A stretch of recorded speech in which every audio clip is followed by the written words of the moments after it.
ओलाड़ी शांता। इस नाटी के किरदार ना ही कभी इस नाटी पर खुद नाचे, ना ही इससे खुश हैं और ना ही उनके सामने ये गाना गाया जाता है। क्यों? उसके लिए सब्सक्राइब कीजिए हिमाचल वायर और सुनिए उनकी कहानी। नमस्ते जी, वेलकम टू हिमाचल वायर। बहुत दिनों बाद आज का episode dedicated to Himachal. Meenakshi Chaudhary की लिखी हुई एक कहानी है, love stories of Shimla hills, जो उनकी किताब है उसमें से। ये कहानी है फेमस हिमाचली नाटी ओलाड़ी शांता के पीछे की। दर्द भरी कहानी है, अफसोस है इसमें, मोहब्बत है, दोस्ती है, जिद बिल्कुल नहीं है और बहुत सारे दर्द के बाद जीत है।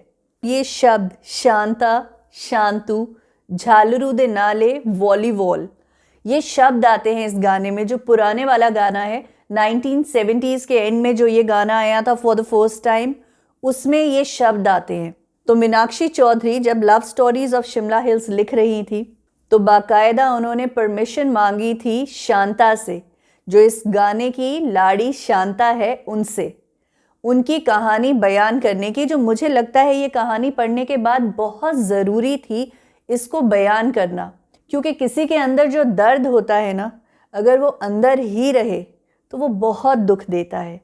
और अगर लोग आपकी कहानी के मज़े ले रहे हैं, उसका गाना बन गया है, तो ये बहुत ज़रूरी है कि लोगों के सामने उस कहानी का, उस गाने की हकीकत भी आए। तो इस गाने की जो लाड़ी शांता है वो मतियाना से है।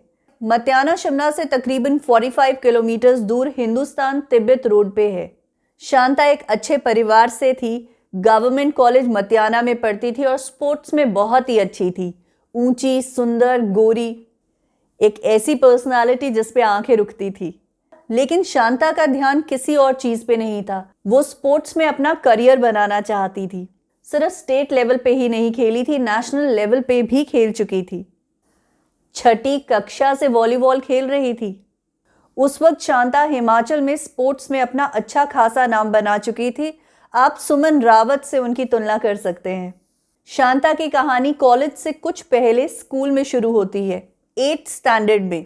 मतियाना में ही उनके घर के पास एक घर था। उस घर में 4 बेटे थे। एक बेटे का नाम बसंत था। इस नाम को आप याद रखिएगा। ये बसंत वही है जिसका गाने में रेफरेंस शांतु के नाम से आता है, बसंत के घर का नाम।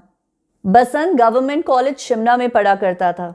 शांता और बसंत की ज़मीनों की बाउंड्रीज मिला करती थी और जब वो कॉलेज जाती थी तो उन्हें बसंत का घर पार करके ही जाना होता था।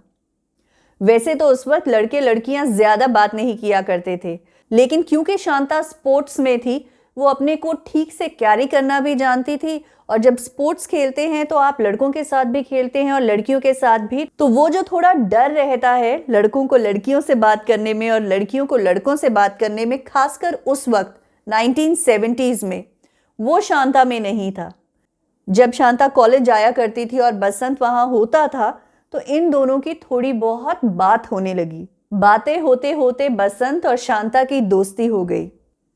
हालांकि कहानी कहती है कि ये दोनों कभी अकेले में मिले नहीं, पब्लिक प्लेसेस में ही मिले, पर हाँ, इनकी दोस्ती थी। मेरा ये मानना है कि चीज़ें संभलने में भी ज़्यादा वक्त नहीं लगता और चीज़ें बिगड़ने में भी ज़्यादा वक्त नहीं लगता। तो यहाँ पे शांता को स्कॉलरशिप मिली थी पंजाब यूनिवर्सिटी से। शांता बहुत खुश थी। अपने लिए गुलाबी रंग का स्वेटर बना रही थी, जिसे कोटी कहते हैं ना हम लोग, उसमें चमकीले बटन भी लगाए थे उसने। ऑल इंडिया रेडियो ही होता था उस वक्त, वो चल रहा था। शांता के हाथ की बनी कोटी गुलाबी रंग की तैयार हो गई थी। शांता बहुत खुश थी। उस कोटी के साथ मैच करके उसने सफ़ेद रंग का सूट जिस पे गुलाबी डॉट्स थे वो भी पहन लिया था कि पहन के देखेगी कैसा लग रहा है। ऑल इंडिया रेडियो पे शांता के परिवार के फेवरेट प्रोग्राम्स थे धारा रे गीत और पहाड़ी नाटियाँ चल रही थी। ऑल इंडिया रेडियो शिमला पर अनाउंसमेंट होती है, ओ लाड़ी शांता गाना मिस्टर लाछीराम भारद्वाज के द्वारा गाया जाएगा। पहले तो किसी ने शांता के नाम पर ध्यान नहीं दिया, शांता किसी का भी नाम हो सकता है। फिर लाछीराम भारद्वाज ने वो गाना शुरू किया।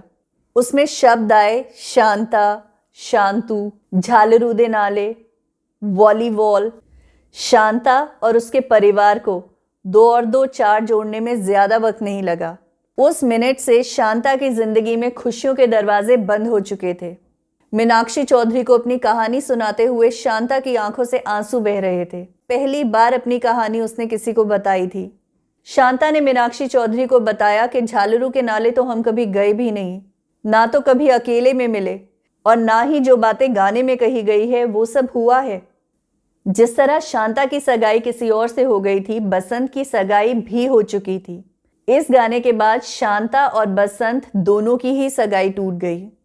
उस वक्त टेलीफोन नहीं होते थे, चिट्ठियां लिखी जाती थी, पर ना तो अब शांता से मिलना ही हो सकता था और ना ही उसे चिट्ठी लिखी जा सकती थी। बसंत बहुत परेशान था। वो लड़का था, 1970 की बात है। बातें उसके लिए भी हुई, लेकिन पीठ पीछे। शांता के लिए ये जीने और मरने की बात हो गई थी, बहुत मुश्किल। लोग उसको देख के बातें बनाते थे और रिश्तेदार उससे दूर रहने लगे थे। सगाई टूट चुकी थी और दुनिया भर में बातें हो रही थी। उस वक्त एक लड़की के लिए ये सब सहना बहुत मुश्किल था। इस कहानी में शांता कहती है कि कई बार मन हुआ ऑल इंडिया रेडियो शिमला जाऊं और उस भारद्वाज से पूछूं कि क्या सोचकर मेरी कहानी पर तुमने ये झूठा गाना बना दिया। पहले के ज़माने में ऐसा हुआ करता था कि जब किसी लड़के और लड़की का नाम इस तरह जोड़ दिया जाता था तो उन दोनों की शादी करवा दी जाती थी चुपचाप। बसंत शांता की फिक्र करता था और उसके परिवार वाले शांता के घर उसका हाथ मांगने गए। उन दोनों की शादी करवा दी गई। एक दूसरे से प्यार तो दोनों को था ही, तो आज 30 साल हो गए, दोनों साथ में हैं। बसंत पहले की बातें याद करके कहता है कि मैंने तो जैसे तैसे वो वक्त निकाल लिया, लेकिन मुझे शांता की बहुत फिक्र होती थी। कई बार कुछ लड़कों ने मेरे सामने इस गाने को गाने की कोशिश करी, मुझ पर पागलपन आ जाता था। कई बार मैंने उनसे हाथापाई भी की। मुस्कुराते हुए बसंत ने ये बात कही कि हम तो मर जाएंगे, लेकिन ये गाना हमेशा के लिए रह जाएगा। शांता का कहना है कि वो बहुत खुश है अब, क्योंकि ऐसी कड़ी परीक्षा के बाद मेरा प्यार मेरे साथ खड़ा रहा। वो ना ही मुझसे दूर गया, ना ही मेरा हाथ छोड़ा। इसलिए मैं बहुत खुश हूं कि बसंत मुझे पति के रूप में मिला, क्योंकि हर एक शादी में, हर एक जगह ये नाटी तो ज़रूर बजती है। तो मुझे लगा कि ये बात आप तक पहुंचानी बहुत ज़रूरी है।